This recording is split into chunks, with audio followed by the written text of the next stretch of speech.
وجعلنا الليل لباسا وجعلنا النهار معاشا। আল্লাহ পাক বলেন আমি দিনকে রুজি রোজগার করার জন্য, কামাই রোজগার করার জন্য দিন তৈরি করেছি, আর আরাম করার জন্য আমি রাতকে তোমাদের জন্য আচ্ছাদন করে দিয়েছি, তোমাদের জন্য রাতকে আরাম করার জন্য করে দিয়েছি। দিনের বেলায় কাজ করবে, রাতের বেলায় আরাম করবে। ঘুম আল্লাহর এক নিয়ামত। ঘুম আল্লাহর কি? আল্লাহর এক বিরাট নিয়ামত। সারাদিন কাজ করার পর মানুষ যখন ঘুমায় যায়, সারাদিনের ক্লান্তি এবং শ্রান্তি সব শরীর থেকে দূর হয়ে যায়। সকাল বেলায় আবার কাজ করার জন্য শরীর প্রাণবন্ত আর সজীব হয়ে যায়।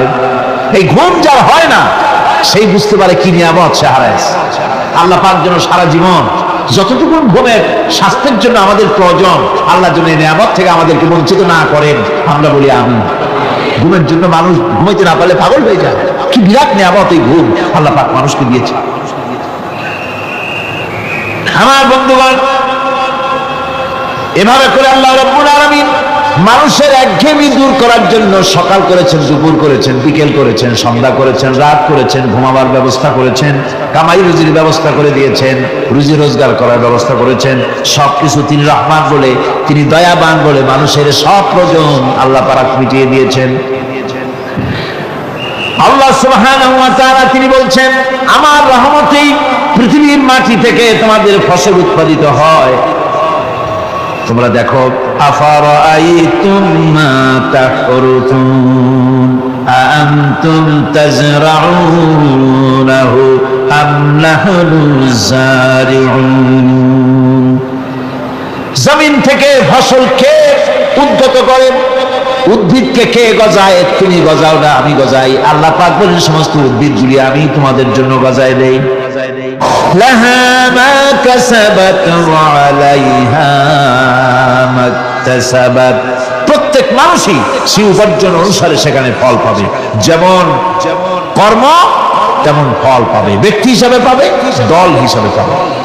তিলকা উম্মাতুন ক্বাদ খালাত লাহা মা কাসাবাত ওয়া লাকুম মা কাসাবতুম ওয়া লা তুসআলুনা আম্মা ইয়ামালুন। প্রত্যেক মানুষই তার উপার্জন অনুসারে ফল পাবে। যা সে পাবে তা নিজের উপার্জন ছাড়া আর কিছুই না, আর যে ফল পাবে সেটাও তার উপার্জন। সুতরাং কিয়ামতের দিন আল্লাহ মানুষের উপরে কোনো জুলুম করবেন না, অত্যাচার করবেন না। আল্লাহ পাক তো তার বান্দার জন্য জুলুমকারী নন, ঠিক কিনা? আল্লাহ পাক বলছেন মান আমিলা সালিহান ফালিনাফসিহি ওয়া মান আসাআ ফাআলাইহা ওয়া মা রাব্বুকা বিযাল্লামিন লিল আবিদ। যে ব্যক্তি পূর্ণ কাজ করলো সে নিজের কাজে নিজের স্বার্থেই তা করলো। আমরা যে নামাজ পড়ি এটা কি আল্লাহর স্বার্থ? কথা কন, আল্লাহর স্বার্থ? সারা পৃথিবীর সমস্ত মানুষ যদি আল্লাহরে সেজদা দেয়, আল্লাহর ক্ষমতা আরো কিছু কালের জন্য বাড়বে নাকি? সমস্ত মানুষ যদি আল্লাহকে অস্বীকার করে, বিদ্রোহী ঘোষণা করে, বিদ্রোহ ঘোষণা করে, তাতে কি আল্লাহর ক্ষমতা শেষ হয়ে যাবে? নাউযুবিল্লাহি মিন যালিক। যেমন ছিলেন তেমনই থাকবেন। সুতরাং আমরা যা করি, আমরা নামাজ পড়ি নিজেদের জন্য, আল্লাহকে খুশি করার জন্য, কিন্তু কল্যাণটা আমার। কল্যাণটা কার? আমার। রোজা, হজ, যাকাত, তেলাওয়াত যা করি সব আল্লাহকে খুশি করার জন্য, কিন্তু স্বার্থ পুরাটাই আমার। আমার কল্যাণের জন্যই আমি করি। এবং আল্লাহ হচ্ছেন তিনি তোমাদের রব। ওমা রাব্বুকা বিযাল্লামিন লিল আবিদ। তোমাদের রব হচ্ছেন তিনি যিনি বান্দাদের উপরে কখনো অত্যাচার করেন না, জুলম করেন না, মেহেরবানি দিয়ে যিনি ছেয়ে রাখেন, তিনি হচ্ছেন আল্লাহ পাক। সুতরাং সেই কিয়ামতের মাঠে আল্লাহ পাকের দরবারে আমাদের সকলকেই উঠতে হবে। আল্লাহ পাকের দরবারে আমাদের সামনে, আল্লাহ পাকের সামনে দাঁড়াতে হবে। সেদিন আমাদেরকে কেউ বাঁচাতে পারবে না। সেদিন আল্লাহ পাক এর দরবারে যেন আমরা আসামি না হই, সেজন্য এই পৃথিবীতে কোরআন অনুযায়ী আমাদের জীবন গড়তে হবে, সুন্নাহ অনুযায়ী জীবন গড়তে হবে। তাহলে পরকালে আল্লাহ পাকের কাছে নাজাত পাওয়া যাবে। বড় কঠিন জায়গা, বড়ই কঠিন জায়গা। এই পৃথিবীতে আসার পর আমাদের হায়াত তো বাড়ছে না, বরং হায়াত প্রতি মুহূর্তে কি হচ্ছে? লোকেরা বলে হায়াত বাড়ে, হায়াত তো বাড়ে না। হায়াত কি হয়? জন্মের পর থেকে আমার জন্য রিজার্ভ আছে যতটুকু, 50 বছর বাঁচবো, 60 বছর বাঁচবো, যতটুকু হায়াত আমার জন্য নির্ধারিত করা আছে, নির্ধারণ করা আছে, প্রতিদিন একদিন করে কমে যেতেছে। এজন্য আমি বলি, আমার বাড়িতে যে ঘড়িটা আছে, এই ঘড়িটা বেলা 1টার সময় ঢং করে একটা আওয়াজ দেয়, শ্রোতাকে শুনিয়ে দেয়, বাড়িওয়ালা তোমার জীবনের মূল্যবান হায়াত থেকে 1 ঘন্টা কমায়া দিলাম। 2টার সময় 2টা ঘন্টা লাগায় শোনায় দিল, বান্দারে তোমার জীবনের মূল্যবান সময় থেকে 2টি ঘন্টা কমে গেল। এমনি করে দিন গেল, মাস গেল, বছর গেল, আমাদের হুঁশ হলো না। সময় চলে গেল তাস খেলে খেলে, সময় চলে গেল আমাদের খেলাধুলা করে, শয়তানি বদমাশি করে। সময় কতটুকু পেলাম? কিয়ামতের দিন, বিচারের দিনটা যেটা হবে, আল্লাহ রাব্বুল আলামিন বলেন বিচারের দিনটাই লম্বা হবে 50 আলফা সানা মিম্মা তাউদ্দুন। বিচারের দিনটা লম্বা হবে কত বছর? 50,000 বছর। কত বছর? দুনিয়ায় যেভাবে তুমি হিসাব করো, দুনিয়ার গণনা অনুযায়ী হাসরের বিচারের দিনটা হবে 50,000 বছরের মতো লম্বা। এক কিতাবে দেখেছি, তিনি লিখেছেন হিসাব করে, কিয়ামতের ওই দিনটার হিসাবে 50,000 বছর একটা দিন লম্বা। ওই হিসাবে পৃথিবীতে যারা 60 বছর বাঁচলো, সেজন্য আখিরাতে 2 মিনিট দুনিয়ায় বাঁচলো। চিন্তা করেছো? মাত্র 2 মিনিট। 60 বছর যারা হায়াত পেল, 2 মিনিট বাঁচলো। এই 2 মিনিটের জন্য কত হাঙ্গামা, কত মারধর, কত সন্ত্রাস, ক্ষমতার জন্য লড়াই, হ্যান করেঙ্গে ত্যান করেঙ্গে, লাঠিকে আমদার মুগুর ভরেঙ্গে, শক্তির ঠেলায় অস্থির। আমার বন্ধুগণ, সময় চলে যাচ্ছে স্রোতের মতো করে, কারোর জন্য সময় অপেক্ষা করতেছে না। আমাদের মৃত্যু প্রতি মুহূর্তে কাছে চলে আসতেছে। এই জন্য শায়ের বলেছেন, আগাহা আপনি মৌত সে কোই বাশার নেহি, আগাহা আপনি মৌত সে कोई बशर नहीं, सामा 100 बरस के हैं पल की खबर नहीं। মৃত্যু সম্পর্কে আমাদের কারো জানা নাই। যে কোনো মুহূর্তে মৃত্যু আমাদের কাছে এসে যেতে পারে, মৃত্যু সম্পর্কে কিছুই জানা নাই। অথচ প্রতি মুহূর্তে আমরা মৃত্যুর দিকে এগিয়ে চলছি। মাল সামান 100 বছর কি ধরে খাবো তাও জমা করে রেখেছি, কিন্তু 1 মুহূর্তের খবর নাই। মা ফিরে এসেছি, বাড়ি যেতে পারবো নিশ্চয়তা নাই। আছে? বলেন আছে? যারা নিজেদের পুঁজি খাটাইছে, জীবনের পুঁজি সুদ কামাইতে খাটালো, জীবনের পুঁজি খাটালো হারাম কামাইয়ের ভিতরে, অন্যায় কাজের ভিতরে। যারা জীবনের পুঁজিকে আল্লাহর দ্বীনের কাজে লাগাতে পারে নাই, তাদের সম্পর্কে বলা হচ্ছে হাসিরাত দুনিয়া ওয়াল আখিরাত যালিকা হুয়াল খুসরানুল মুবিন। হাসিরাত দুনিয়া ওয়াল আখিরাত, দুনিয়াও ক্ষতিগ্রস্ত, আখিরাতেও ক্ষতিগ্রস্ত। এটা হচ্ছে তার জন্য সুস্পষ্ট ক্ষতি। এর থেকে বড় ক্ষতি আর কিছুই হতে পারে না। আল্লাহ পাক কোরআনে কারীমে অন্যত্র বলেছেন, وَنُنَزِّلُ مِنَ الْقُرْآنِ مَا هُوَ شِفَاءٌ وَرَحْمَةٌ لِّلْمُؤْمِنِينَ وَلَا يَزِيدُ الظَّالِمِينَ إِلَّا خَسَارًا। আমি এই কোরআন অবতরণের পরিক্রমায় এমন সব বিষয় অবতীর্ণ করেছি যা মুমিনদের জন্য নিরাময় এবং তাদের জন্য রহমত, আর জালিমদের জন্য ক্ষতি ছাড়া আর কিছুই বৃদ্ধি পায় না। জালিমদের জন্য ক্ষতি বৃদ্ধি পায়, আর যারা মুমিন তাদের জন্য এর মধ্যে নিরাময় আছে, এর মধ্যে রহমত আছে। অর্থাৎ যারা এই কোরআনকে যারা নিজেদের আইনের কিতাব হিসেবে গ্রহণ করেছে, কোরআনকে তাবিজের কিতাব হিসেবে নয়, ধর্মীয় কিতাব হিসেবে নয়, কোরআন সংবিধান। কোরআন কি? কোরআনকে যারা সংবিধান হিসেবে মেনে নিয়েছে, কোরআনকে যারা সংবিধান হিসেবে গ্রহণ করলো, ব্যক্তি, পরিবার, সমাজ, রাষ্ট্রে, তাদের যাবতীয় মানসিক, বুদ্ধিবৃত্তিক, নৈতিক, তামাদ্দুনিক রোগের নিরাময় হবে, এর দ্বারা শান্তি হবে। কিন্তু যেসব জালিম এই কোরআনকে প্রত্যাখ্যান করেছি, কোরআনকে যারা মৌলবাদীদের কিতাব বলে, কোরআনের কথা বললে মৌলবাদ বলে গাল দেয়, তারা তাদের কপালকে পোড়াইয়া ছাই বানাইয়া দিছে।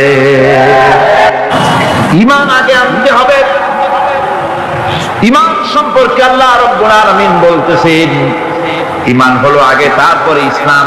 আবার ঈমান আনার আগে আবার কুফরি একটা শব্দ আছে, সেটা হলো ফামান ইয়াকফুর বিত্তাগুতি ওয়া ইউমিন বিল্লাহি ফাকাদ ইসতামসাকা বিল উরওয়াতিল উসকা লা ইনফিসামা লাহা ওয়াল্লাহু সামিউন আলীম। ফামান ইয়াকফুর বিত্তাগুত, যে ব্যক্তি তাগুতকে অস্বীকার করেছে, সর্বপ্রথম তাগুতকে অস্বীকার করতে হবে। ওয়া ইউমিন বিল্লাহ, আর এরপরে আল্লাহর উপরে যে ঈমান আনলো, ফাকাদ ইসতামসাকা বিল উরওয়াতিল উসকা, সে এমন এক শক্ত অবলম্বন ধারণ করলো যা তাকে কোনো কিছুই বিচ্ছিন্ন করবে না, ধ্বংস করে দেবে না। সুবহানাল্লাহ। এখন সত্যিকারের ঈমানদারের পরিচয়টা কি? কোরআনে কারীম সত্যিকারের ঈমানদারের পরিচয় এভাবে পেশ করতেছে, ইন্নামাল মুমিনুনা আল্লাযীনা আমানু বিল্লাহি ওয়া রাসূলিহি সুম্মা লাম ইয়ারতাবু ওয়াজাহিদু বিআমওয়ালিহিম ওয়া আনফুসিহিম ফি সাবিলিল্লাহ উলাইকা হুমুস সাদিকুন। ঈমানের দাবিতে সত্যবাদী কারা? ইন্নামাল মুমিনুনা আল্লাযীনা আমানু বিল্লাহি ওয়া রাসূলিহি, সত্যিকারের মুমিন তো তারা যারা নাকি ঈমান এনেছে আল্লাহর উপর এবং রাসূলের উপরে। এই ঈমান আনার পর সুম্মা লাম ইয়ারতাবু, এরপরে কোন সন্দেহে সে নিপতিত হয় নাই, কোন সন্দেহ তার মনের মধ্যে জায়গা পায় নাই। আর সে আল্লাহর রাস্তায় জিহাদ করেছে মাল দিয়ে, জান দিয়ে। উলাইকা হুমুস সাদিকুন, এরাই হলো ঈমানের দাবিতে সত্যবাদী। সুম্মা লাম ইয়ারতাবু, অথবা এক বিন্দু সন্দেহ মনের মধ্যে জায়গা দেয় নাই। অর্থাৎ ঈমান আনছি কার উপরে? আল্লাহর উপরে। কার উপরে? আল্লাহ রাসূলের উপরে। আল্লাহ এবং রাসূলের উপরে ঈমান আনার পর যারা আল্লাহ এবং রাসূলের বিধান জীবনের সকল ক্ষেত্রে মানতে পারে নাই, তারাই সন্দেহে নিপতিত হয়েছে। কথা বুঝতে পেরেছেন? তাদের সন্দেহ এই কোরআন মানুষের জীবন, তার সম্পদ, তার রাজনীতি, তার অর্থনীতি পরিচালনা করতে পারে না। সেই জন্য ধর্মের ব্যাপারে কোরআন মানি, ধর্মের ব্যাপারে নামাজ আর রোজা মানি, কিন্তু রাজনীতিতে ধর্ম মানি না। এটাই হলো সন্দেহ।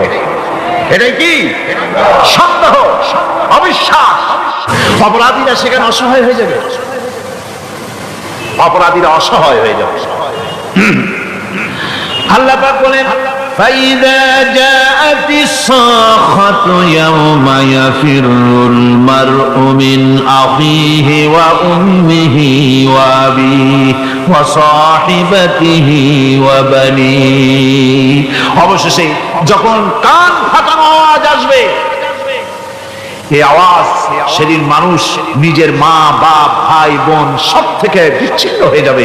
সব একের থেকে আরেকজন পালায় যাবে, হারায় যাবে, কেউ কাউকে আর খুঁজে পাবে না। সেদিন ওই কিয়ামতের মাঠে বিভীষিকাময় দৃশ্য, মানুষ হয়রান হয়ে যাবে। মাথার এক হাত অথবা অর্ধমাইল অথবা এক বিগত এতটুকুর উপরে ওই প্রকাণ্ড সূর্যটার তাপ আসবে, গুনাহগারের মাথার চান্দি ফেটে গিয়া মগজগুলি গলে গলে নাক কান দিয়ে বের পড়তে লাগবে। জিহ্বাটা কুকুরের মতো ঝুলে নাভিস্থল পর্যন্ত পড়ে যাবে। মাটিটা সূর্যের উত্তাপে তামার মতো গরম হয়ে যাবে। সারা হাসর জুড়ে আওয়াজ হবে, পানি পানি পানি। মানুষেরা হয়রান হয়ে যাবে। সে হাসরের ময়দানে এই চরম কষ্টের ভিতরে আল্লাহ রাব্বুল আলামিন বলেন, সেদিন দুটো ভাগ হয়ে যাবে। একদল মানুষের চেহারা আলোয় ঝলমল হয়ে যাবে, আর একদল মানুষের চেহারাগুলি কালো হয়ে যাবে। উজুহু ইয়াওমাইদিন মুসফিরাতুন দাহিকাতুন মুস্তাবশিরা ওয়া উজুহু ইয়াওমাইদিন আলাইহা গাবারা আল্লাহ পাক বলেন এক শ্রেণীর মানুষের চেহারা হাস্যোজ্জ্বল ঝলমলে হয়ে যাবে, আর এক শ্রেণীর মানুষের চেহারাগুলি কালো হয়ে যাবে। তারহাকুহা কাতারা উলাইকা হুমুল কাফারাতুল ফাজারা।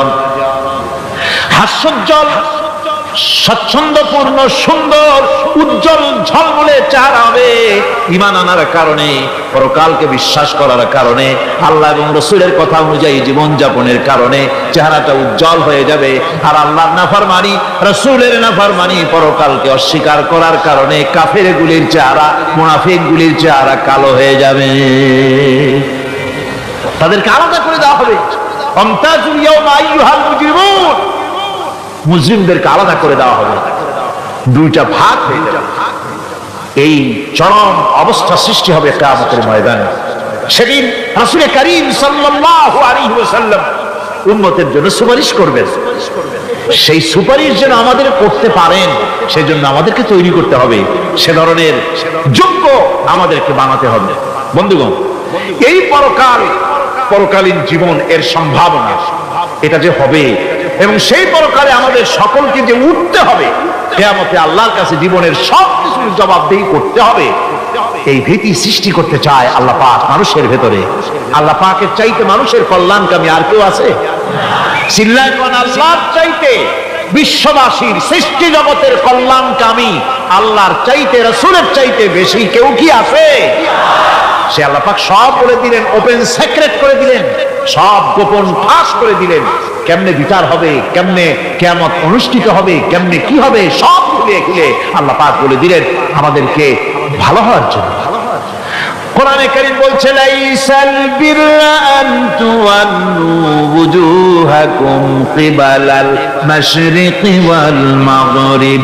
পূর্ব পশ্চিমে মাথা ঘুরানো, সার মতো করা, মাথা ঘুরানো, মুখ ঘুরানো, এটাই কিন্তু সৎ কাজ এবং পুণ্যবান হওয়ার, সৎ কাজ করার, নেককার হওয়ার জন্য যথেষ্ট নয়, বরং ওয়ালাকিন্নাল বিররা মান আমানা বিল্লাহি ওয়াল ইয়াউমিল আখির। প্রকৃতপক্ষে সৎকারী মুমিন, ভালো কাজ করা, প্রকৃত মুমিন, সত্যিকারের ভালো মানুষ, সত্যিকারের ইমানদার হওয়ার জন্য 10টি কাজ লাগবে। কয়টি কাজ? 10টি কাজ লাগবে। সেই 10টি কাজে একটি কাজ গত বছর আপনাদের খেদমতে আরজ করা হয়েছে, 2টি বলা হয়েছে, বাকি আজকে বললাম আরেকটা, হয়ে গেল 3টা। বাকি আছে কয়টা? 7টা। বাকি আছে আরো 7টা। পরকাল ভিত্তিক জীবনযাপন যদি করতে পারি, তাহলে আমরা হব দুনিয়ার শ্রেষ্ঠ মানুষ। কোন আলহামদুলিল্লাহ। وسخر لكم ما في السماوات وما في الأرض। এই পৃথিবীতে যা কিছু তোমরা দেখতে পাও, এই সব কিছুকে তোমার অনুগত করে দেওয়া হয়েছে, যাতে করে তোমার সাহায্য করতে পারে, তোমার সহযোগিতা করতে পারে।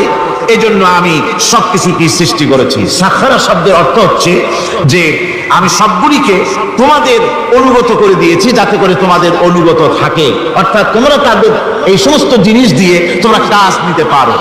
পানির উপর দিয়ে তোমরা যেন নৌকা চালাতে পারো, স্টিমার চালাতে পারো, পানি অনুগত করা হয়েছে, বাতাসকে অনুগত করা হয়েছে।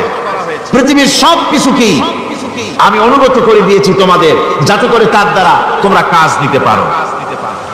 অন্যত্র আল্লাহ বলছেন, আল্লাহুল্লাযী খালাকাস সামাওয়াতি ওয়াল আরদা ওয়া আনজালা মিনাস সামাই মাআন فأخرج به من الثمرات رزقا لكم। আল্লাহ হচ্ছেন তিনি, আল্লাহ রাব্বুল আলামিন হচ্ছেন তিনি যিনি আকাশ সৃষ্টি করেছেন, যিনি জমিন সৃষ্টি করেছেন এবং ঊর্ধ্বদেশ থেকে, মেঘমালা থেকে তোমাদের জন্য বৃষ্টি বর্ষণ করেছেন এবং সেই বৃষ্টি দিয়ে মাটির ভিতর থেকে ফসল উদ্গত করে তোমাদের খাবারের বন্দোবস্ত করেছেন। তিনি হচ্ছেন আল্লাহ পাক। তার জায়গায় ছড়িয়ে আছে, তার দয়া নাই, রহমত নাই, এমন কোন সৃষ্টি নাই। মানুষের জন্য যা কিছু প্রয়োজন তিনি তার দয়া দিয়ে, রহমত দিয়ে তিনি তার সৃষ্টি করে দিয়েছেন। আল্লাহ পাক বলছেন ওয়াসাখখারা লাকুমুশ শামসা ওয়াল কামারা দাইবিনা ওয়াসাখখারা লাকুমুল লাইলা ওয়ান নাহার। যিনি চন্দ্র সূর্যকে সৃষ্টি করেছেন এবং এগুলিকে নিয়ন্ত্রিত করেছেন, চাঁদ সূর্যকে সৃষ্টি করে নিয়ন্ত্রিত করে দিয়েছেন, তোমাদের সমস্ত প্রয়োজন তিনি মিটিয়ে দিয়েছেন। দেখুন, চাঁদ এবং সূর্যকে আল্লাহ পাক সৃষ্টি করেছেন এবং একটা রহমত, একটা কুদরত সেই চাঁদ সূর্যের মধ্যে দান করেছেন। সূর্য যেখানে আছে, এটা যদি আল্লাহর দয়া না থাকতো, শুধু তাপ দেওয়ার জন্য সৃষ্টি করতেন আর মানুষের কল্যাণের দিকটা যদি চিন্তা না করতেন, তাহলে সমস্যা হয়ে যেত। সূর্য যেখানে আছে, বিজ্ঞানীরা বলেছেন তার থেকে যদি কিছু নিচে নেমে আসতো, তাহলে গোটা পৃথিবী জ্বলে পুড়ে ভস্ম হয়ে যেত। আর যেখানে আছে তার থেকে সূর্য যদি কিছু উপরে উঠে যেত, তাহলে গোটা পৃথিবী হিম শীতল হয়ে পৃথিবী ফ্রিজ হয়ে যেত, মানুষ প্রাণী জগৎ মরে সব শেষ হয়ে যেত। চাঁদ যেখানে আছে, এই চাঁদ তার জায়গা থেকে কিছু উপরে যদি উঠতো, তাহলে পৃথিবী মরুভূমি হয়ে যেত। আর যেখানে আছে তার থেকে কিছু নিচে যদি আসতো, তাহলে গোটা পৃথিবী পানি, সমুদ্রের পানি, নদীর পানিগুলি প্লাবিত হয়ে, ওভারফ্লো হয়ে, উচ্ছ্বাসিত হয়ে গোটা পৃথিবীকে প্লাবিত করে দিত, ডুবাই দিত, সব শেষ হয়ে যেত। তাহলে আমরা দেখতে পাচ্ছি শুধু সৃষ্টি নয়, সৃষ্টিও করেছেন এবং প্রত্যেকটি সৃষ্টির পেছনে তার দয়া কাজ করেছে, তার কুদরত কাজ করেছে, যাতে করে মানুষের জন্য সুবিধা হয়, মানুষের জন্য উপকার হয়। অন্য আয়াতে আল্লাহ পাক বলেন وآتاكم من كل سألتموه وإن تعدوا نعمة الله لا تحصوها। আল্লাহ পাক বলেন তিনি তোমাদের প্রতি এত দয়াবান, আল্লাহ তোমাদের প্রতি এত দয়া রাখেন, এত মেহেরবানি করেন যে তোমাদের সমস্ত চাহিদা তিনি পূরণ করেছেন। তোমাদের জীবনে যা দরকার সব তিনি পূরণ করেছেন, এত পূরণ করেছেন, তোমরা যদি আল্লাহ পাকের নেয়ামতগুলি যদি গণনা করো, ওয়া ইন তাউদ্দু নি'মাতাল্লাহি লা তুহসুহা, আমার নেয়ামতগুলি যদি গুনতে থাকো, গুনে গুনে আমার নেয়ামত শেষ করতে পারবে না। সুবহানাল্লাহ ওয়া বিহামদিহি, আমার নেয়ামত গুনে শেষ করতে পারবে না, এত নিয়ামত আমি আল্লাহ রাব্বুল আলামিন দান করেছি। সুতরাং প্রকৃত কথা হচ্ছে যে মানুষ বড় অকৃতজ্ঞ, মানুষ সমস্ত নিয়ামতকে, নিয়ামতের শুকর আদায় করে না, নিয়ামত বোঝেও না। উলাইকা কাল আনাম, চোখ আছে, চোখ দিয়া সব দেখে, কিন্তু আল্লাহর নিয়ামত গুলি দেখে উপলব্ধি করার ক্ষমতা নাই। খায় জনমের খাওয়া, কিন্তু খাওয়ার পরে কার খানা খাইলো, কার দেওয়া খানা খেলো, এরপরে এতটুকুন শুকরিয়াও আদায় করে না। তো চোখ থাকতে দেখে না, অন্তর থাকতে চিন্তা করে না, কান থাকতে হক শোনে না। আল্লাহ পাক বলেছেন উলাইকা কাল আনাম, এরা হলো জানোয়ারের মতো। কিসের মতো বলুন? আল্লাহ বলেন না বালহুম আদাল, শুধু জানোয়ারের মতো না, বরং জানোয়ারের চাইতেও নিকৃষ্ট। জোরে কোন নাউজুবিল্লাহ। যাদের চোখ থাকতে দেখলো না, কান থাকতে শুনলো না, অন্তঃকরণ থাকতে বিবেচনা করলো না, এরা চতুষ্পদ জানোয়ারের মতো। আল্লাহ পাক বলছেন আর রহমান আল্লামাল কোরআন, এই কোরআন শিক্ষা দিয়েছেন রহমান, যিনি দয়ার সাগর, যিনি মানুষের সব প্রয়োজন মিটিয়েছেন। কোরআনের মতো একটা বড় প্রয়োজন তিনি মিটাবেন না, তা কি হতে পারে? জোরে কোন হতে পারে? মানুষ সৃষ্টি করলেন, অথচ মানুষের চলার পথ দিলেন না। মানুষ সৃষ্টি করলেন, মানুষ কোন পথে চলবে, কি করলে আল্লাহ রাজি হবেন, কি করলে বেহেশতে যাব, কি করলে শান্তিতে থাকবে দুনিয়ায়, এর কোনো পরিকল্পনা তিনি দিলেন না। তিনি শুধু বললেন নামাজ পড়ো, রোজা রাখো, আর তা যদি না করো কিয়ামতে জাহান্নামে যাবা। আল্লাহ কি এইভাবে জালিম? আল্লাহ এরকম জালিম? ওয়ামাল্লাহু বিযাল্লামিন লিল আবিদ।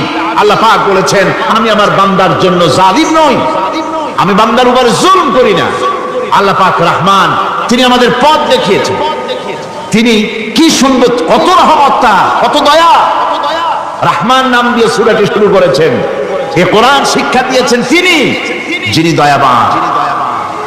আল্লাহ রাব্বুল আলামিন বলেন الذي جعل لكم الأرض مهدا وجعل لكم فيها سبلا لعلكم تهتدون। তিনি আল্লাহ যিনি তোমাদের জন্য এই পৃথিবীটাকে সমতল করেছেন, এই পৃথিবীটাকে সুন্দর করেছেন, সমতল করে দিয়েছেন। আর তোমাদের চলার জন্য তিনি রাস্তা তৈরি করেছেন, সমতল জমিনের উপরে করে দিয়েছেন। পৃথিবীটাকে সমতল করেছেন, মাটিটাকে সুন্দর করেছেন, রহমত করেছেন। তিনি পৃথিবীর মানুষকে বসবাসের জন্য একটা পৃথিবী বানালেন, কিন্তু সেই পৃথিবীতে সেই মাটিটা এমন হলো যেখানে এত শক্ত যা বিল্ডিং করা যায় না, যেখানে মাটি খোসা যায় না, জমিন চাষ করা যায় না। জমিন কি এরকম শক্ত? জোরে বলেন, এরকম শক্ত? এরকম শক্ত না।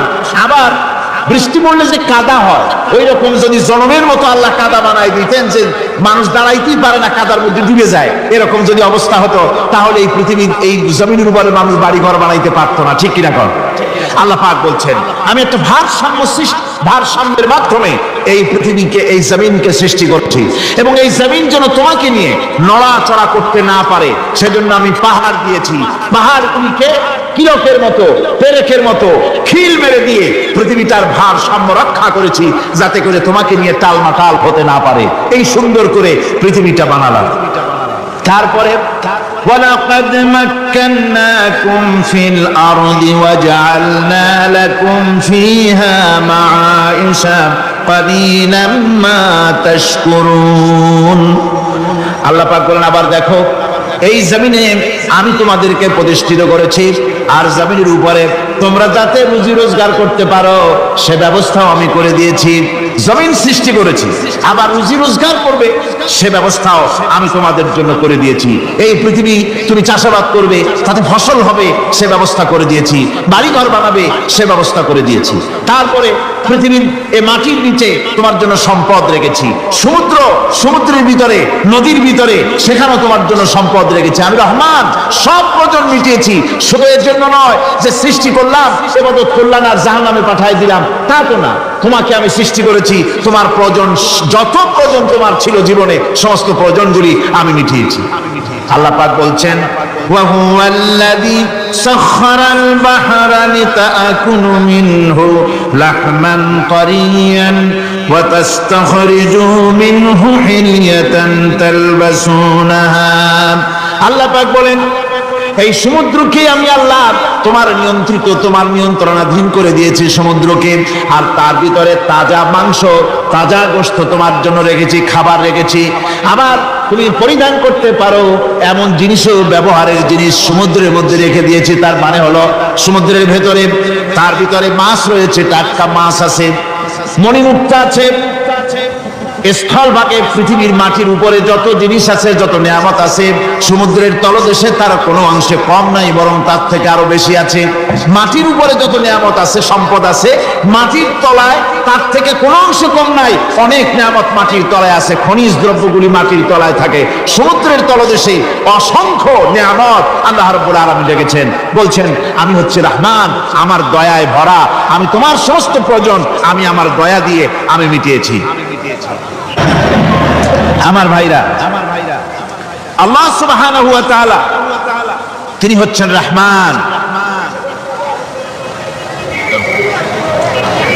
তিনি হচ্ছেন রহমান। বলে বলেন, তিনি কি? দয়ার সাগর, যিনি মানুষের সমস্ত প্রয়োজন মিটিয়েছেন, তিনি কোরআন অবতীর্ণ করেছেন। আমি আল্লাহর দয়ার কথা, রহমান শব্দের ব্যাখ্যা আপনাদের সামনে করে সামনে এগোচ্ছি। আল্লাহ পাক বলছেন যে আমি এই পৃথিবী সৃষ্টি করলাম, মাটিতে তোমাদের জন্য চতুষ্পদ জন্তু সৃষ্টি করেছি, বাতাসের উপরে পাখিরা সাঁতার কাটছে, আর পানির ভিতরে মৎস্যরাজি রয়েছে। এই সমস্ত প্রাণীগুলি আত্মরক্ষার জ্ঞান আমি দান করেছি, তারা তোমাদের জন্য উপকার করে। সেই পশুগুলি পশম দিয়ে তোমাদের কাপড় চোপড় তৈরি হয়, তারপরে তার চামড়া তোমরা পরিধান করো। এই পশুগুলিও তোমাদের জন্য আমি এক নিয়ামত হিসেবে দিয়েছি। وَالْأَنْعَامَ خَلَقَهَا لَكُمْ فِيهَا دِفْءٌ وَمَنَافِعُ وَمِنْهَا تَأْكُلُونَ। আল্লাহ সুবহানাহু ওয়া তাআলা বলেন, আমি মানুষের জন্য পশু তৈরি করেছি, চতুষ্পদ জন্তু সৃষ্টি করেছি, যার পশম দিয়ে তোমাদের জন্য শীতের পোশাক তৈরি হয়। আপনারা যে এই যে চাদর গায়ে দেন, কম্বল গায়ে দেন, এগুলো কার পশম? পশুর পশম। পশুগুলির, জন্তুগুলির পশম দিয়ে আপনাদের জামা কাপড়গুলি তৈরি হয়। তারপরে এই পশু আপনাদের জন্য বাড়িতে পাহারা লাগায়। আল্লাহ পাক বলছেন, এছাড়া এই পশুগুলি আমি এমন নিয়ামত দান করেছি, সমুদ্রের ভিতরে, জমিনের উপরে, মাটির তলায়, আবার আকাশের উপরে, জমিনের উপরে বিচরণশীল জীবগুলিও তোমার জন্য তৈরি করেছি। وَتَحْمِلُ أَثْقَالَكُمْ إِلَى بَلَدٍ لَّمْ تَكُونُوا بَالِغِيهِ إِلَّا بِشَقِّ الْأَنفُسِ। আল্লাহ পাক বলেন, এই পশুগুলি তোমাদের আরো অনেক উপকারে আসে। তোমাদের বোঝাগুলি, বড় বড় বোঝাগুলি তারা এক শহর থেকে আর এক শহরে, দূর থেকে দূরান্তরে পিঠে করে তারা বহন করে নিয়ে যায়, যা তোমরা বহন করতে পারতে না। তোমাদের জন্য দারুণ কষ্ট হতো, মুসিবত হতো। এই ধরনের বোঝাগুলি, পশুগুলি তোমাদের জন্য বহন করে নিয়ে যায়। গাধা, ঘোড়া, হাতি আপনাদের বোঝাগুলিকে, বিরাট বিরাট বোঝা যা টানতে ট্রাক লাগে, মানুষের জন্য কষ্ট হয়, এই বোঝাগুলিও এই পশুর দ্বারা আল্লাহ পাক বহন করায় থাকে।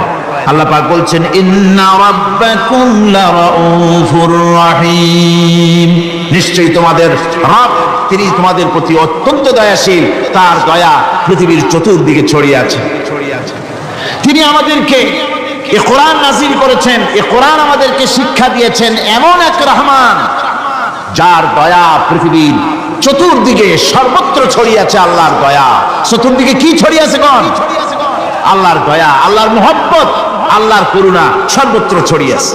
আল্লাহ পাক বলছেন, পশু সৃষ্টি করলাম, পশুগুলি তোমাকে পাহারা দিল, তার গোশত তোমরা খেলে, তাকে দিয়ে তোমরা মাল বহন করলে, তার পশম দিয়ে জামা কাপড় বানালে।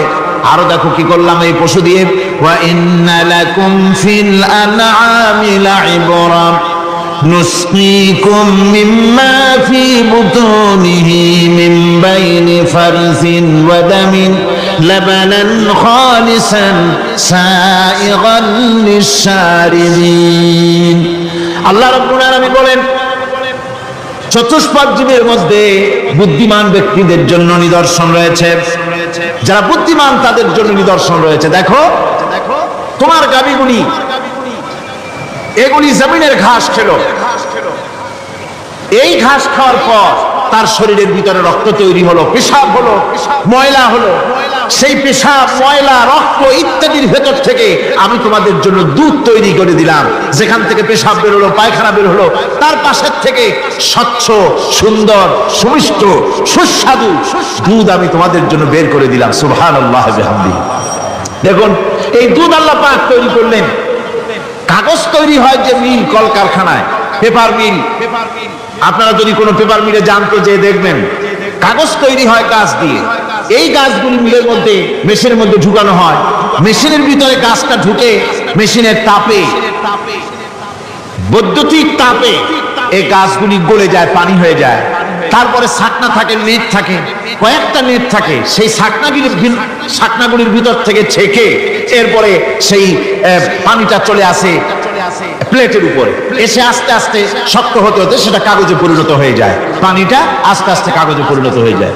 তো এই কাগজ তৈরি করতে গিয়ে কাগজটা থেকে যে ছাকনাগুলি দেওয়া হলো, নেট দেওয়া হলো, যাতে করে কোনো আবর্জনা না যায়, সেজন্য এতগুলি নেট সিস্টেম আছে, এতগুলি ছাকনার সিস্টেম আছে।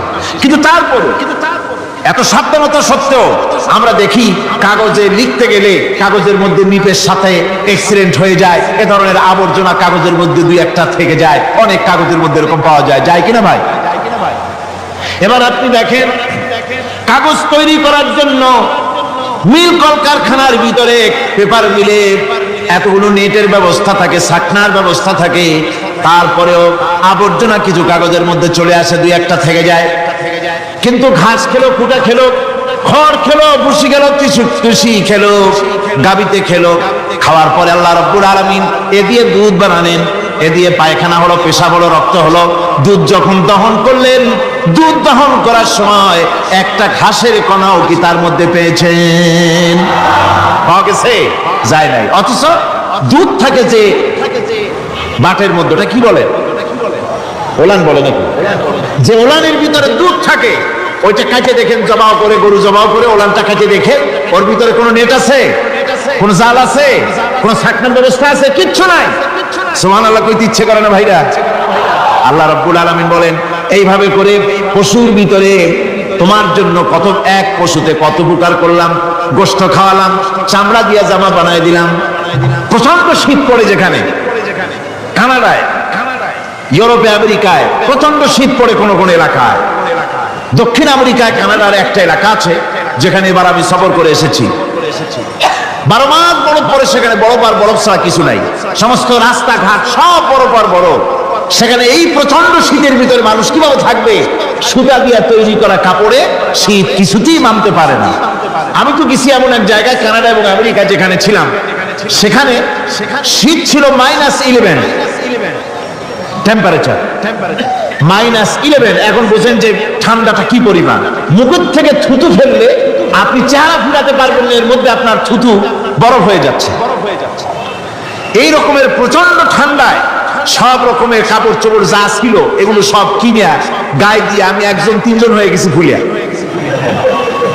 তারপরেও আমার মনে হচ্ছে ঠান্ডা আমার হাত দিয়ে স্পর্শ করতেছে। তাহলে বরফের দেশ যেটা, এস্কিমোরা যেখানে বাস করে, সেই মানুষগুলির অবস্থা কি? ওই এস্কিমোরা যেখানে বাস করবে 12 মাস যেখানে বরফ পড়বে, ওই জায়গার মানুষগুলো কি করে কি গায়ে দিয়া বাঁচবে? এ পরিকল্পনা, এই চিন্তা দুনিয়ায় কেউ করে নাই, রহমান করেছেন। আল্লাহ রাব্বুল আলামিন পশু তৈরি করেছেন, পশুর গায়ে পশম দিয়েছেন, চামড়া দিয়েছেন। সেই জায়গার মানুষগুলি চামড়া দিয়া জামা তৈরি করে গায়ে লাগায়, শীত ঢোকে না। সুবহানাল্লাহ, চামড়া দিয়ে জামা তৈরি হচ্ছে, কাপড় চোপড় তৈরি হচ্ছে। আল্লাহ বলেন এভাবে করে কত কিছু হলো। চামড়া দিয়া জামা বানাইলা, পশম দিয়ে শাল তৈরি করলে, কম্বল তৈরি করলে, গোশতগুলো পাইকারি করে খাইলে জন্মের খাওয়া। তারপরে হাড্ডিগুলি দিয়ে শাক তৈরি করলে, এই পশু তোমাকে পাহারা দিল বাড়িতে, কুত্তায় সারা রাত পাহারা দেয় তোমার বাড়িতে। কুত্তা আবার পুলিশেও চাকরি করে। ইংল্যান্ডে, লন্ডনে দেখেছি আপনার, সেখানে কুকুর, ওকে ট্রেনিং দেওয়া হয়, কুকুর পুলিশে চাকরি করে। কোন কোন পুলিশ আছে হাবিলদার, সাব ইন্সপেক্টর, তবে কুত্তা জানে না যে সাব ইন্সপেক্টর কিনা আসে। বিভিন্ন বিভাগ তাকে দেওয়া হয়েছে এবং তারা এত নির্ভরযোগ্য, শুধুমাত্র চোরের ছবি আর তার ব্যবহৃত জামা কাপড় একটুখানি নাকে শুকায় দিলে কুত্তাকে, পুলিশ আর যাওয়া লাগবে না। এই কুত্তা পুলিশই যথেষ্ট। খুঁজা চোর যদি একবার তার নজরে এসে যায় আর ছাড়াছাড়ি নেই, তাকে হাজির করবে, পুলিশের সামনে এনে হাজির করবে। তো এই কুকুর বাড়িতে পাহারা দিচ্ছে আপনার জন্য, তারপরে পুলিশের দায়িত্ব পালন করতেছে। মানুষ মরে গেলে কোথায় মরেছে সেগুলি সন্ধান করে নিয়ে আসতেছে, মাইন কোথায় পোতা আছে তা খুঁজে নিয়ে আসতেছে। কত উপকার আল্লাহ পাক করছেন। আল্লাহ পাক বলছেন, দেখো বান্দা, তোমার জন্য এই ধরনের অসংখ্য নিয়ামত আমি দান করেছি। আর এই নিয়ামতগুলি কার থেকে আসছে? যত নিয়ামত বান্দা তোমার জন্য তুমি পেয়েছো, সমস্ত নিয়ামত আমি আল্লাহ রাব্বুল আলামিনের পক্ষ থেকে এসেছে। সব নিয়ামত কে দিয়েছেন? জোরে বলেন, কে দিলেন? আল্লাহ পাক দিলেন। আল্লাহ পাক বলেন, এইভাবে করে আমি আমার নিয়ামত দিয়ে, রহমত দিয়ে তোমাকে আমি সৃষ্টি করেছি, তোমাকে লালন পালন করতেছি। একটি মানুষ যতই সংকীর্ণ এবং অসভ্য জীবন যাপন করুক না কেন, সে পৃথিবীতে যেখানে বসবাস করে সেখানে বসে সে অন্তত তার চতুর্দিকে কত নিয়ামত সে লাভ করতেছে তা সে চিন্তা না করে পারে না। সে যদি চিন্তা করে তাহলে অবশ্যই এগুলি তার জ্ঞানের মধ্যে আসবে। একজন কৃষক, সে নির্জন একটা কুটিরে বাস করে, সে আল্লাহর সৃষ্টি নৈপুণ্যতা বুঝুক আর না বুঝুক, আকাশ কেন সৃষ্টি হলো, জমিন কেন সৃষ্টি হলো, এই কথা যদি জিজ্ঞাসা করা হয় কৃষককে, সে তো ভালো করে তা বুঝবে না। কিন্তু অন্তত এতটুকু কথা একটা মূর্খ, একজন চাষি যে প্রত্যন্ত একটা অঞ্চলে বাস করে, একটা নিবিড় পল্লীতে বাস করে, অজ পাড়াগায় বাস করে, কোন শিক্ষার আলো পৌঁছায় নাই, স্কুল নাই, কলেজ নাই, বিদ্যুৎ নাই, হসপিটাল নাই, রাস্তা নাই, টেলিফোন টেলিগ্রাফ টেলিফোনের ব্যবস্থা নাই, এমন একটা জায়গায় একটা নিরেট, একটা মূর্খ, একটা চাষি একটা ঘরের মধ্যে বাস করে। সে পৃথিবীর আল্লাহর সৃষ্টি নৈপুণ্যতা আর কিছু বুঝুক আর না বুঝুক, এতটুকুন কথা তো সে বোঝে যে আমি যদি অসুস্থ হই তাহলে এই গাছপালার পাতা শিকড় বেটে খেলে আমি রোগমুক্ত হয়ে যাই। আমি প্রচন্ড রোদ্রে যখন পুড়ি গাছের তলায়, আমি ছায়া মিলে পড়ে, আমি তখন আরাম পাই, ঠান্ডা পাই। এই গাছগুলি তার তরুণ বয়সে আমাকে ফল দেয়, গাছ যখন বড় হয় তখন সে আমাকে ছায়া দেয়। এই গাছের তক্তাগুলি দিয়ে, গাছ দিয়ে কাঠ হয়, তা দিয়ে তক্তা হয়, তা দিয়ে খুঁটি হয়, তা দিয়ে আড়া হয়, তা দিয়ে নৌকা হয় ইত্যাদি সে বুঝতে পারে। তাছাড়া এই গাছ যখন বুড়ো হয়ে গেল, শুকিয়ে গেল, তখন এই গাছ দিয়ে আগুন জ্বালায়া আমি রান্না বান্না করি। গাছ এত আমার উপকার করছে, তার দ্বারা উত্তাপ পাই, আলো পাই, এত কিছু পাই। একটা মূর্খ লোকও চিন্তা করলে এতগুলি জিনিস সে অনুভব করতে পারে, এবং এরপরে তার চিন্তা চলে যায় যে এই সমস্ত নিয়ামত এমনি এমনি হয় নাই, নিঃসন্দেহে একজন এগুলি সৃষ্টি করেছেন, তার নাম আল্লাহ। তার নাম কি? তার নাম রহমান। যারা বলেন তার নাম কি? রহমান। তিনি সৃষ্টি করেছেন, তিনি এগুলি দান করেছেন। এই বৃক্ষরাজি আল্লাহ পাক বলছেন, লিল্লাযী জাআলা লাকুম মিনাশ শাজারিল আখদারি নারান ফাইযা আনতুম মিনহু তুকিদুন। আল্লাহ রাব্বুল আলামিন বলেন, সেই দয়াময় আল্লাহ রাব্বুল আলামিন গাছ সৃষ্টি করেছেন, আর এই গাছগুলি সৃষ্টি করে দিয়েছেন তোমাদের কাজের জন্য, যা দিয়ে তোমরা আগুন জ্বালাও, চুলা জ্বালাও, রান্না বান্নার কাজ করো। ওয়া রাহমাতি ওয়াসিআত কুল্লা শাই। আমার রহমত ঘিরে আছে আমার গোটা পৃথিবীকে, সর্বত্র আমার রহমত আর রহমত। এই কোরআন শরীফ শিক্ষা দিয়েছেন তিনি আর রহমান আল্লামাল কোরআন। এই কোরআন শিক্ষা দিয়েছেন সেই মহান আল্লাহ রাব্বুল আলামিন, যিনি হচ্ছেন রহমান, যার দয়া দিয়ে গোটা পৃথিবী পরিব্যাপ্ত হয়ে আছে। এক মুহূর্তের জন্য চিন্তা করুন, এক মুহূর্তের জন্য চিন্তা করুন, আল্লাহ পাকের দয়া যদি না থাকতো তাহলে কি অবস্থা হতো? এই পৃথিবী আছে, পৃথিবী আছে কিন্তু কোনো সৌন্দর্য নাই। আকাশ আছে কিন্তু কোনো তারকা নাই। তারকা আছে কিন্তু তাতে কোনো আলো নাই। গাছ আছে কিন্তু তাতে কোনো সবুজ শ্যামলিমা নাই। আওয়াজ আছে কিন্তু তাতে কোনো সুর নাই। মানুষ আছে কিন্তু তার দেহের মধ্যে কোনো ঐক্য নাই। এই জাতীয় একটা পৃথিবীর চিন্তা মানুষ করতে পারে না। এটা একটা কবরস্থানের মতো অবস্থা হয়ে যাবে। আল্লাহ পাক বলছেন, দেখো আকাশ বানাইছি, আবার সেই আকাশ দেখতে যেন সুন্দর হয় সেজন্য তারকা প্রদীপ দিয়ে আকাশকে সাজাইছি। যেরকম সুবহানাল্লাহ। আল্লাহ রাব্বুল আলামিন বলেন, ওয়ালাকাদ যায়্যানাস সামাআদ দুনিয়া বিমাসাবিহ। আল্লাহ পাক বলেন, এই দুনিয়ার আকাশ খানিকে তারকা প্রদীপ দিয়া সাজায় রেখেছি মনের মতন। দেখো তুমি তাকাইয়া, কি সুন্দর করে নয়ন অবিরাম দৃশ্য আকাশ বানালাম, চতুর্দিকে তারকা রাত্রে ফুটে উঠলো, যা দেখলে মানুষের নজর, মানুষের সুন্দর, তার চক্ষু শীতল হয়ে যায়। ধরে বলেন সুবহানাল্লাহ। সুন্দর করে এই আকাশটাকে আমি সাজিয়েছি। তারপরে আল্লাযী খালাকা সাবআ সামাওয়াতিন তিবাকা মা তারা মিন খালকির রহমানি মিন তাফাউত। স্রষ্টা তিনি সপ্ত আকাশ রচিলেন থরে থরে, কোন ত্রুটি হেরিবে না তার পূর্ণ সৃজন পরে। চাও তুমি তার সৃষ্টি পানে, দেখো কিছু ভুল চোখ, ফিরাও তোমার নয়ন খানি, ফিরাও তোমার মুখ। অক্ষমহীন দৃষ্টি তোমার সৃষ্টিতে পাবে ফাঁকি, ফিরাও তোমার নয়ন খানি, ফিরাও কাঙ্গালাখি। আল্লাহ পাক বলেন, আমার আকাশের দিকে তাকাও, বারবার তাকাও, সূর্যের দিকে তাকাও, চন্দ্রের দিকে তাকাও, গাছপালার দিকে তাকাও, তাকায় দেখো কোনো ভুল আছে নাকি, ভালো করে দেখো কোনো ভুল আছে নাকি। আল্লাহ পাক বলেন, আবার তাকাও। দেখতে দেখতে তোমার চক্ষু দুর্বল হয়ে তোমার কাছেই ফিরে আসবে। আমার সৃষ্টি নৈপুণ্যতার ভিতরে কোনো ভুল পাবে না। সুবহানাল্লাহ। একজন দরবেশ সাহেব, তিনি একবার এই সূরা পড়তেছিলেন, মুখস্থ তেলাওয়াত করতেছিলেন, একটা গাছের তলায় বসে, একটা বট গাছের তলায় বসে এটা তেলাওয়াত করতেছিলেন। যখন তিনি পড়লেন, হাল তারা মিন ফুতুর, আমার সৃষ্টি নৈপুণ্যতার ভিতরে কোনো ভুল পাওয়া যায় নাকি? দরবেশ সাহেব চিত হয়ে শুয়ে শুয়ে তেলাওয়াত করতেছেন আর বলছেন, আল্লাহ রাব্বুল আলামিন, তোমার সৃষ্টি নৈপুণ্যতার ভিতরে কোনো ভুল ধরার ক্ষমতা তো কোনো মানুষের নাই। তবে একটা জিনিস আমার নজরে পড়লো, এই যে বিরাট বট গাছটা, পৃথিবীতে যত গাছ আছে যেমন গাছ তেমন ফল, তাল গাছটা যেমন ফলও তেমন, নারকেল গাছটা যেমন ফলটাও তেমন, কিন্তু এত বড় বিশাল বট গাছ ফল হতেছে ছোট্ট ছোট্ট ট্যাবলেটের মতো। গাছটা যেমন ফলটা তেমন হয় না। আল্লাহ এটা ভুল না, তুমি বলেছো যে দেখো কোনো ভুল টুল আছে নাকি, তুমি ভুল তো না, আমার চোখে এটা লাগলো, যেমন গাছ তেমন ফল হয় না। দরবেশ সাহেব শীত হয়ে শুয়ে শুয়ে তেলাওয়াত করছেন, মনের মধ্যে এই চিন্তা আসলো, গাছটা যেমন তেমন ফলটা হলো না।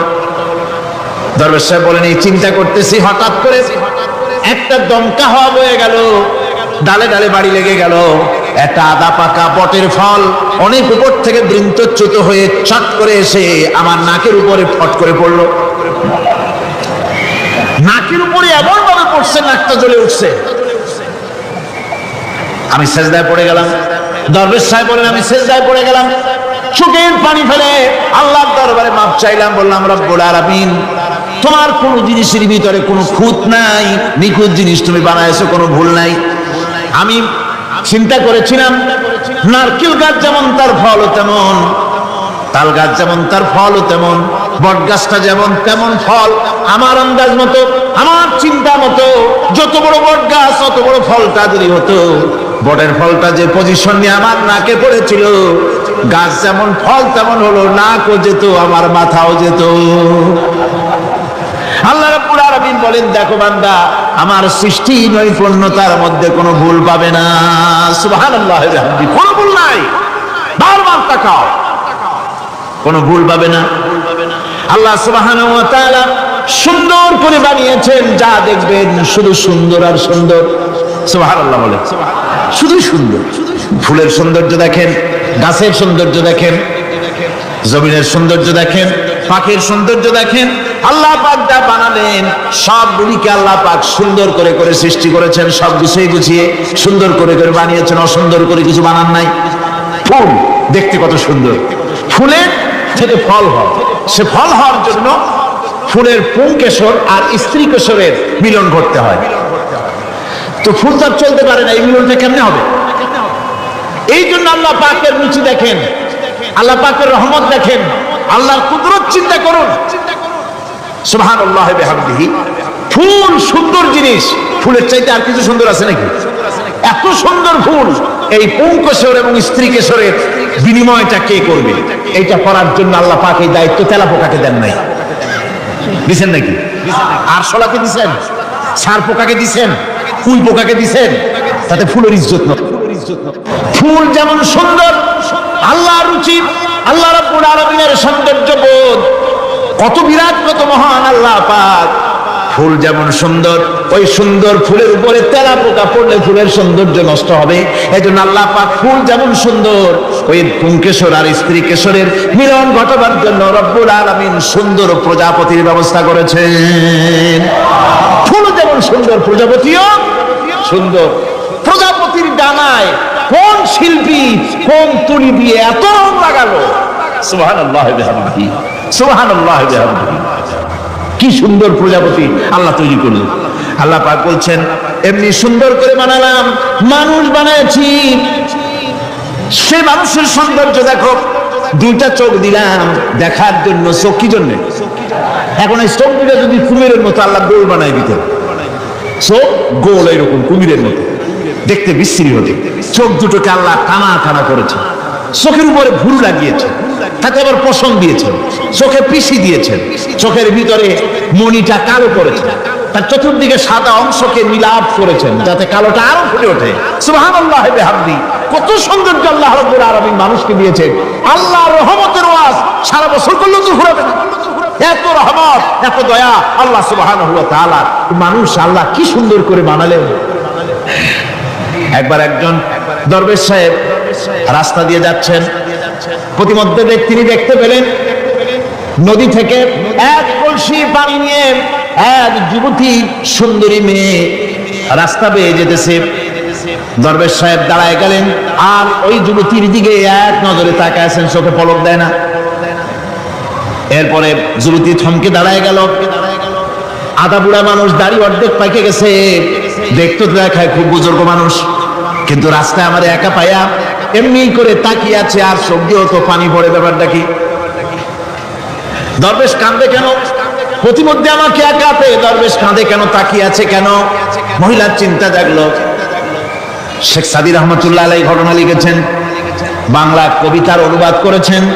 একদা সুখদায়ক প্রমোদা বদন, দর্শন করি মম ঝরিল নয়ন, হেসে কহে সে রূপসী সবিস্ময় মন, কহ দেখি মহাশয়, কহ কি কারণ?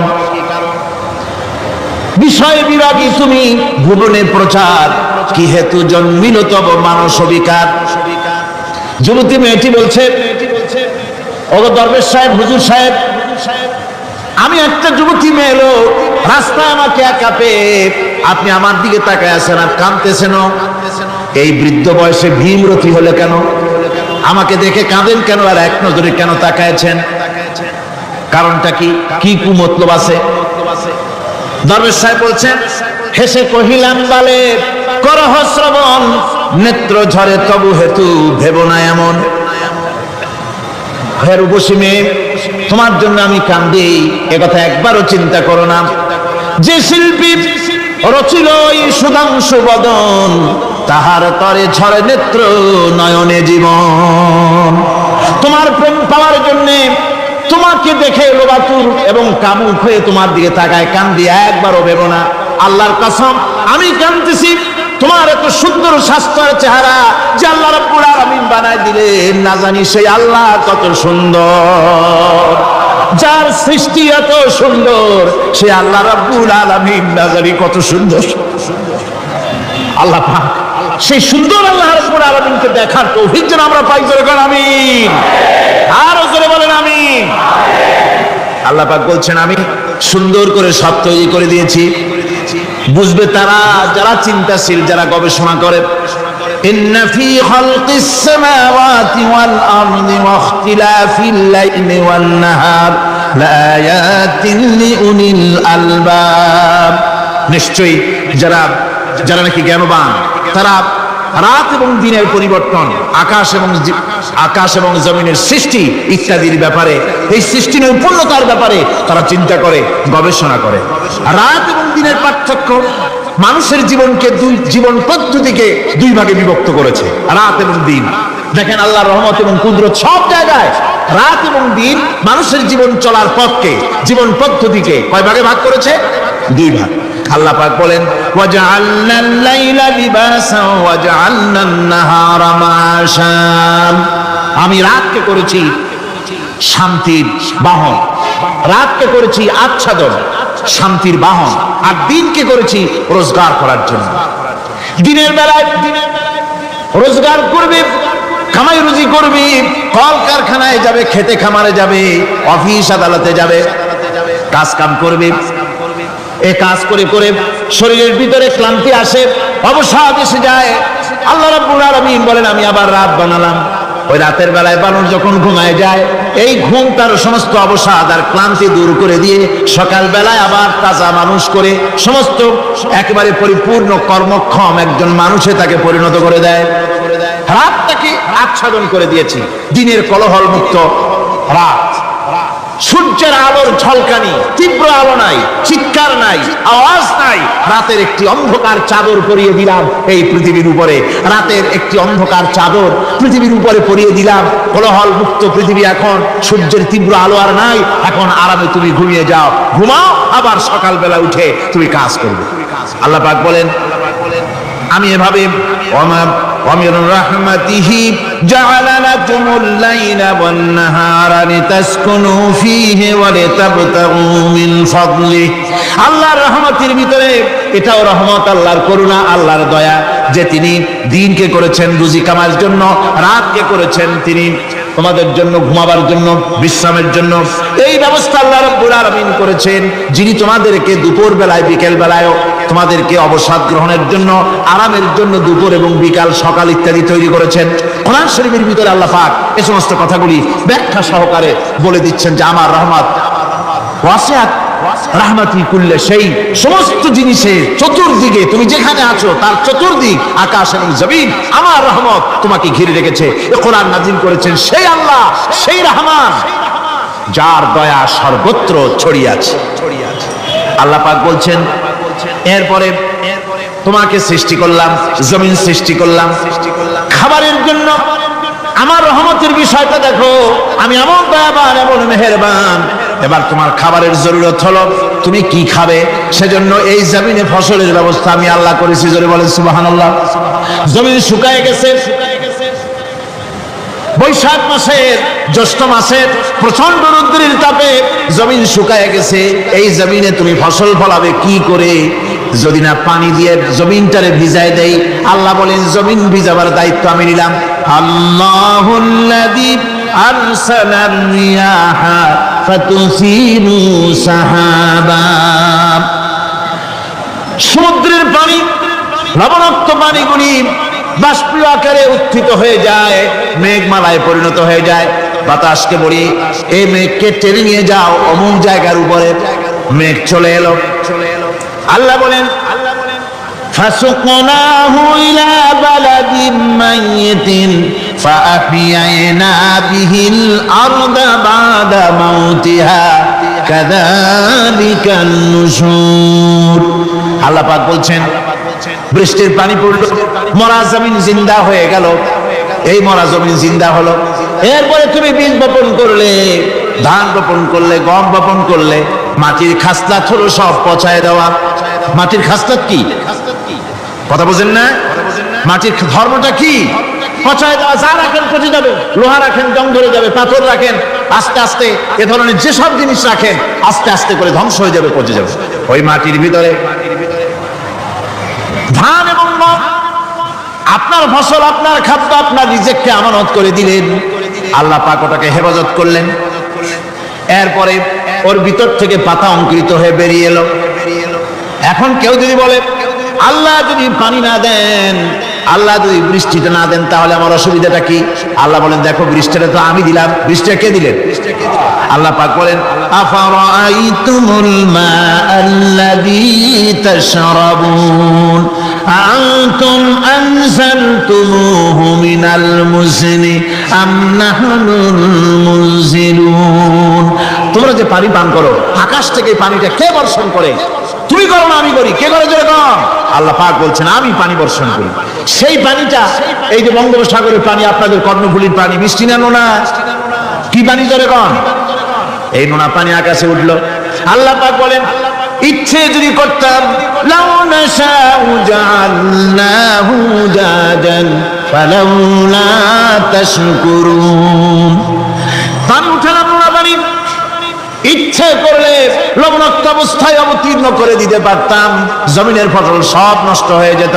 কিন্তু আমি নোনা পানি উঠাইয়া ওই পানিগুলিকে বৃষ্টি করে আমি নাজিল করে জোরে কান সুবহানাল্লাহ, বৃষ্টি পানি অবতীর্ণ করে দিলাম।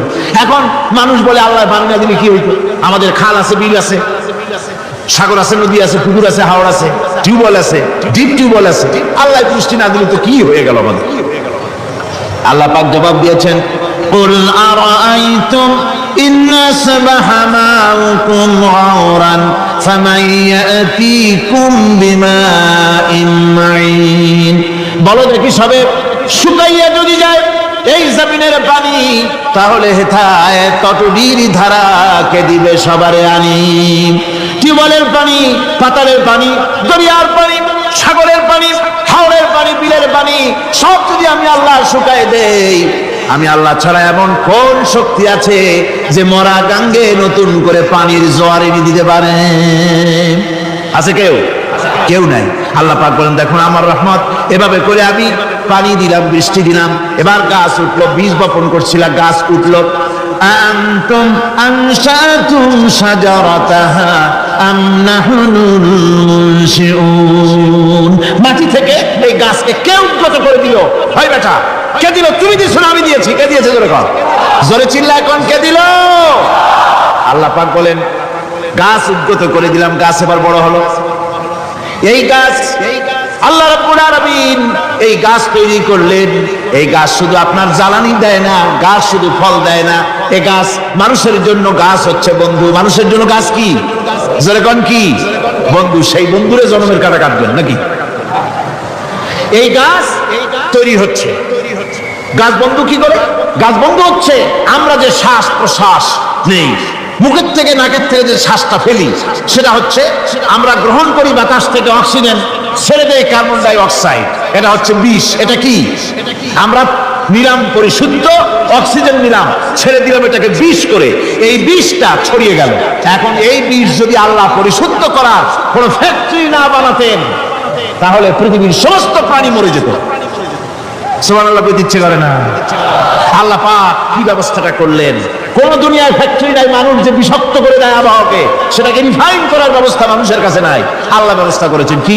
আল্লাহ পাক গাছ বানায় দিলেন, গাছের সবুজ শ্যামল রং, ঘাসের সবুজ শ্যামল রং। তার খাদ্য হতেছে আপনি যেটা ছেড়ে দেন, আপনার জন্য যেটা বিষ সেটা হচ্ছে তার জন্য খাদ্য। কার্বন ডাই অক্সাইড গাছ টেনে নেয়, সারা রাত টানতে থাকে অক্সিজেন থেকে, বাতাস থেকে সারা রাত টানতে থাকে। কার্বন ডাই অক্সাইড খাবার হিসাবে সে টেনে নেয়। আর দিনের বেলায় যখন রোদ ওঠে, সূর্যের উত্তাপ আর গাছের সবুজ রং দুটোতে মিলে এক প্রকারের রন্ধন ক্রিয়া হয়, রান্না হয়। সেই রান্নার মাধ্যমে গাছের ভিতর থেকে গাছ আবার অক্সিজেন মানুষের জন্য, প্রাণীর জন্য ছেড়ে দেয়। সুবহানাল্লাহ।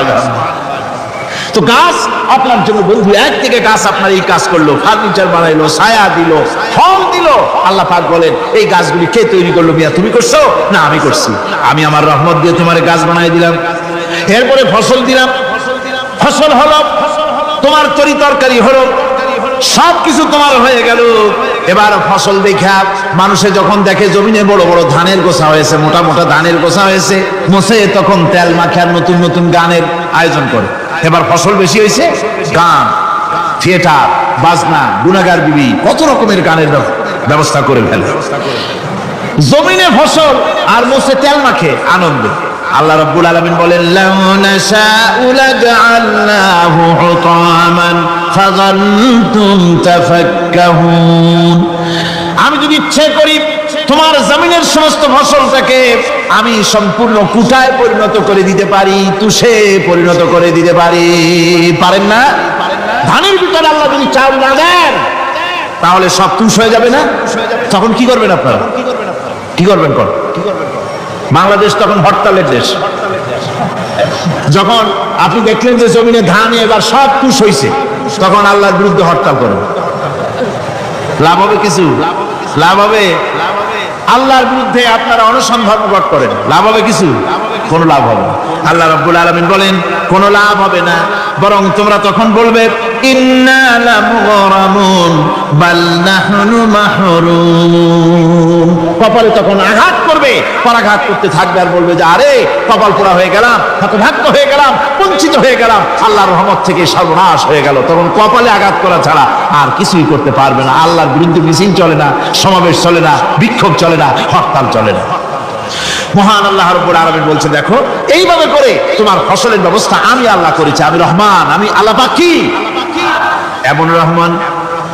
আজ জমিনে ফসল বৃদ্ধির জন্য ইউরিয়া, সুপার সালফেট, সালফার সারের ব্যবস্থা হয়েছে, নানান জাতের সারের ব্যবস্থা হয়েছে। যখন এই সার মানুষ তৈরি করতে শেখে নাই, আবহমান কাল থেকে জমিনের জন্য সারের ব্যবস্থা কে করেছেন? জোরে কোন? আল্লাহ পাক বলেন আমিন আয়াতিহি আইয়ুরিকুমুল বারকা খাওফান ওয়া তামাম।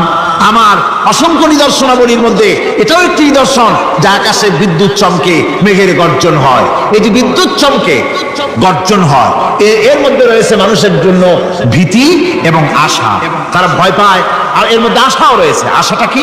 আশা হচ্ছে এই যে বিদ্যুৎ যে বছর যত বেশি চমকায় মেঘে, সে বছর জমিনে ফসল তত বেশি বাড়ে। কৃষিবিদরা বলেছে বিদ্যুৎ যত বেশি চমকায় জমিনের ফসল তত বেশি বাড়ে। সুবহানাল্লাহ। এর একটা সিস্টেম আছে, সেই সিস্টেম অনুযায়ী আল্লাহ জমিনে ফসল বাড়ায় দিলেন। আল্লাহ ফসল দিলেন। এবার আপনার আল্লাহ পাক বলছেন দেখো ফসল দিলাম, ধান হলো, চাউল হলো, মাছ হলো, গোশ হলো, সব হয়ে গেছে, এখন তুমি খাবে। রান্না বান্না হয়ে গেল, রহমত আমার দেখো, আমার রহমতটা দেখো। এই কোরআন শিখাইছেন সেই আল্লাহ রাব্বুল আলামিন যার নাম রহমান। জোরে বলেন তার নাম কি? রহমান। চাউল হয়ে গেছে, চাউলকে শুধু ভর্তা বানায় খাওয়া যাবে না। ভাত হয়েছে, আটা দিয়া রুটি তৈরি হয়েছে, কি দিয়া খাবেন? আল্লাহ রাব্বুল আলামিন আপনার পুকুরের ভিতরে মাছ দিয়া দিলেন, জন্তু জানোয়ার দিলেন, চার পায়া জানোয়ারের গোশত হালাল করে দিলেন, পাখির মাংস আল্লাহ রাব্বুল আলামিন হালাল করে দিলেন। এখন মাছ হলো, গোশ হলো। মাছ আর গোশ সিদ্ধ করে খাওয়া যাবে? জোরে বলেন যাবে? যাবে না। তার গন্ধ নষ্ট করতে হবে আর সুঘ্রাণ সৃষ্টি করতে হবে। এই গন্ধ নষ্ট করে সুঘ্রাণ সৃষ্টি করার জন্য লবঙ্গ তৈরি করলেন কে? কথা কন না কেন? এলাচি কার? দারচিনি কার? লবণ কার? মরিচ কার? হলুদ কার? পেঁয়াজ কার? সুবহানাল্লাহ। এত নিয়ামত আল্লাহ রাব্বুল আলামিন বলেন ওয়া ইন তাউদ্দু নি'মাতাল্লাহি লা তুহসুহা। আমার নিয়ামত গণনা করে করে আমার নিয়ামত গুণে শেষ করতে পারবে না, এত নিয়ামত আমি দান করেছি। এরপরে তরি তরকারি হলো, মাছ গোশ খেতে খেতে অস্থির হয়ে যাবে, তারপরে তরি তরকারি দিলাম, শাক সবজি দিলাম, সবকিছু আমি আল্লাহ রাব্বুল আলামিন দিয়েছি। আমার নাম রহমান, তোমার সমস্ত প্রয়োজন আমি দিয়েছি, মিটাই দিয়েছি। এবার তরি তরকারি হলো, আর মানুষ তরি তরকারি খাইলো, আল্লাহ শুকর আদায় করলো না। শুকর আদায় করে না। এত সুন্দর মজার কদু, সেই কদু খায়, আর কদু খাইয়া মোসে তাও মারে আর বলে স্বাদের লাউ বানাইলো বই রেখে। আল্লাহ শুকর আদায় করে, আল্লাহ নিয়ামতের শুকরিয়া আদায় করে। আমার ভাইয়েরা, আল্লাহ রাব্বুল আলামিন বলেন এই পৃথিবীর আমি রহমান, কোরআন আমি শিখাইছি আমি রহমান। এমন রহমান শুধু মানুষকে খাবার দেই না, এই পৃথিবীর সকল প্রাণীকে আমি খাবার দেই। জোরে কোন সুবহানাল্লাহ। সকল প্রাণীর খাবার কে দেয়? ওয়ামা মিন দাব্বাতিন ফিল আরদি ইল্লা আলাল্লাহি রিজকুহা। এই পৃথিবীর বুকে এমন কোন বিচরণশীল জীব নাই যে জীবের রিজকের দায়িত্ব আমি আল্লাহ গ্রহণ করি নাই। সমস্ত রিজকের দায়িত্ব কে নিয়েছেন? চিল্লায়ে বল আল্লাহ সুবহানাহু ওয়া তাআলা। আচ্ছা আপনি কোন তো দেখি, একজন জমিদার, একজন বড় লোক, চৌধুরী, খুব বড় লোক, তার বাড়িতে 20 জন লোক গেছে রাতের বেলায় 20 জন লোক গিয়ে মেহমান হইল। মেহমান হইয়া তারা বলতেছে সাহেব আমরা তো মেহমান, আমি এক একজন এক এক রকমের খাবার চাইলো। একজনে বললো আমি হরিণ খাবো, আর একজনে কয় আমি মুরগি খাবো, আর একজনে বললো আমি খরগোশ খাবো, আর একজনে বললো আমি হাতি খাবো, আর একজনে বললো আমি ছাগল খাবো। 20 জন মানুষের 20 রকমের খাবার চাইলো। একজনে কয় বোয়াল মাছ খাবো, আর একজনে কয় রুই মাছ খাবো। 20 জনে 20 রকমের খাবার দাবি করলো। বলেন জমিদার তো বাড়িদারে, জমিদারের বাপ, সেও কি পারবে 20 জনকে 20 রকমের খাবার পরিবেশন করতে? কোন প্রস্তুতি ছাড়া পারবে? পারবে। কোন প্রস্তুতি ছাড়া, জমিদার হোক রাজা বাদশা হোক, 20 জন মানুষের খাবার 20 রকমের দিতে পারে না। আর আল্লাহ এমন রহমান, এই পৃথিবীর লক্ষ কোটি কোটি জাতির প্রাণীকে কোটি কোটি রকমের খাবার আল্লাহ রাব্বুল আলামিন পরিবেশন করতেছেন। সাপের খাবার একরকম, ব্যাঙের খাবার আর এক রকম। ব্যাঙে যা খায় সাপে তা খায় না, সাপে যা খায় ব্যাঙে তা খায় না। হাতির খাবার, গন্ডারের খাবার, ভল্লুকের খাবার, বাঘের খাবার, সিংহের খাবার, মানুষের খাবার, ছাগলের খাবার, মুরগির খাবার, মশার খাবার, শালপোকার খাবার, সমস্ত খাবার ভিন্ন ভিন্ন। আবার সমস্ত খাবারের মজা আল্লাহ রাব্বুল আলামিন আলাদা আলাদা করে দিয়েছেন। এমন রহমান, আপনার পেট ভরবেন শুধু স্বাস্থ্য বাড়াবার জন্য, পেট ভরে খাওয়া দরকারটা ছিল। আল্লাহ পাক দেখলেন যে না, শুধু পেট ভরলে তো এরকম খাইতে চাইবে না, তাই আল্লাহ রাব্বুল আলামিন জিহ্বা দিয়ে দিলেন যাতে করে মজা লাগে আর খায়। সব রকমের মজা, এক এক গোশতে, এক এক মাছে, এক এক তরকারিতে এক এক রকম মজা না, সব রকম মজা, সব এক রকম মজা, ভিন্ন ভিন্ন রকমের মজা। আল্লাহ পাক বলেন আমি রহমান, দেখো আমি কিভাবে খাওয়াই। ওয়া কাইয়্যিম মিন দাব্বাতিন লা তাহমিলু রিজকুহা আল্লাহু ইয়ারযুকুহা ওয়া ইয়্যাকুম। এই পৃথিবীতে এমন অনেক বিচরণশীল জীব আছে, যে প্রাণীরা নিজের জন্য কোনো সঞ্চয় করে না, সঞ্চয় করে শুধুমাত্র পৃথিবীর মানুষ। আর পিঁপড়ায় কিছু সঞ্চয় করে। অন্যান্য বহু প্রাণী আছে যাদের কোনো সঞ্চয় নাই। কি বলেন, পাতিশিয়ালের কোনো ব্যাংকে অ্যাকাউন্ট আছে নাকি? না। শীতের মৌসুমে পাতিশিয়াল আইসা ব্যাংকের ম্যানেজারকে বলে না যে কয়েক মুরগি আনছি, আমার নামে একটা অ্যাকাউন্ট ওপেন করে, বৃষ্টির সময় আমি যেন ওগুলো উঠাইয়া পাইকারি দরে খাইতে পারি। ওর কোনো খাবার নাই, সঞ্চয় নাই। এ ধরনের পাখির সঞ্চয় নাই, পশুর সঞ্চয় নাই। মহান আল্লাহ রাব্বুল আলামিন তিনি বলছেন, সকাল বেলায় পাখি তার বাসা দিয়া ক্ষুধার্ত পেট নিয়ে পাখিগুলি উড়ে চলে যায়। সাপটার গর্ত থেকে বের হয় খালি পেটে, পাতি শ্রীগল খালি পেট নিয়ে গর্ত থেকে বেরিয়ে যায়। তিমির মতো অত বড় প্রকাণ্ড প্রাণী, হাতির মতো প্রকাণ্ড প্রাণী, গরিলা, শিম্পাঞ্জি, ওরাংওটাং, পিঁপড়া থেকে শুরু করে নিয়ে প্রকাণ্ড তিমি পর্যন্ত সমস্ত প্রাণীগুলি সকালবেলায় খালি পেটে বেরিয়ে যায়। সারাদিন ঘোরাঘুরির পর আল্লাহ সুবহানাহু ওয়া তাআলা বলেন, সন্ধ্যাবেলায় সমস্ত প্রাণীর পেটগুলি ভরে আমি আল্লাহ তাদের বাসায় ফিরাইয়া দেই। আমি রহমান, এভাবেই করি। আমি আল্লাহ রাব্বুল আলামিন খাবারের বন্দোবস্ত করি, পড়ার বন্দোবস্ত করি, থাকার ব্যবস্থা করি। ইয়া আইয়ুহান নাসু যকুরু নি'মাতাল্লাহি আলাইকুম হাল মিন খালিকিন গায়রুল্লাহ ইয়ারযুকুকুম মিনাস সামাই ওয়াল আরদ।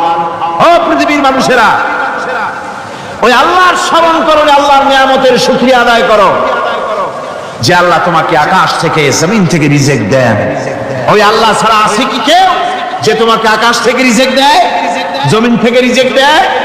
লা ইলাহা ইল্লা হুয়া ওয়া আন্না তুফাকুন। ওই আল্লাহ ছাড়া কোনো ইলাহ নাই, কেন তোমরা বিভ্রান্ত হও? সেই আল্লাহর দিকে ফিরে আসো। আল্লাহ বলছেন, এভাবে আমি সমস্ত পৃথিবীর মানুষের রুজি রুটির বন্দোবস্ত করি, সমস্ত প্রাণীর রুজি রুটির ব্যবস্থা করি। আমি সেই রহমান। সুবহানাল্লাহ। وإلهكم إله واحد لا إله إلا هو الرحمن الرحيم। এই হচ্ছেন তোমাদের আল্লাহ। সুবহানাল্লাহ।